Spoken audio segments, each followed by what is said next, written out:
Hello, I'm Matt Guff from thehouse.com, and this is a Burton Custom X snowboard, an all-mountain freestyle board designed for those intermediate to advanced level snowboarders. I'd actually say it's for those high-level intermediate riders to the advanced riders. This year's Custom X is pretty insane, I'm not gonna lie. This has and always will be one of my most favorite boards of all time, and this year's board is pretty insane. There's only been like kind of one big piece of upgrades to the deck, but it completely changes how it rides in terms of response and in terms of like pop and power. Now, the Custom X is a directional shaped deck. I actually call it kind of like a directional twin shaped deck, but the stance has been set back 25 millimeters. The Custom X actually has a camera profile. It's awesome for response. It's really quick edge to edge, and then has a twin flex. So the nose and the tail are going to be about the same flex. If you can flex this thing, I kid you not, on the 1 to 10 scale, this thing's right around a 9. It's going to be quite a bit stiffer than last season's board, and that's because of the new core profiling that it has.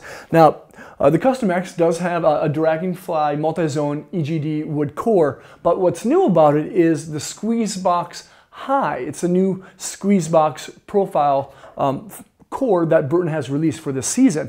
That means that the lateral and medial sides of where your bindings sit, the wood core will actually be a little bit thicker.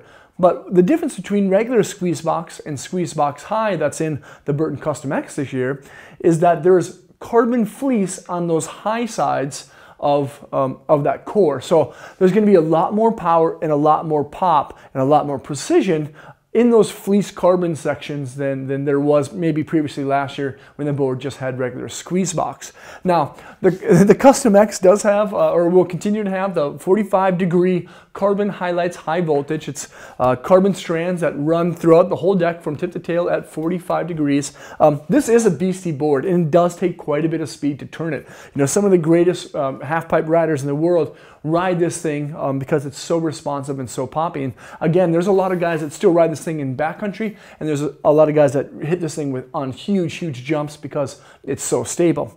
There will be frostbite edges that help you to grip down on firm conditions. There are edges that actually protrude out just slightly where your bindings sit, and of course this bad boy will stay nice and fast because of the centered WFO base. Again, this is one of my most favorite boards of all time. If you've ridden one in past seasons and you want to get this year's, it's a little bit more fine-tuned for precision and pop. It's has a lot stiffer of a flex rating or a feel rating, and I give it 2 thumbs up. It's an awesome deck, of course, again, from Burton. This is the Burton Custom X, and you can check it out at thehouse.com.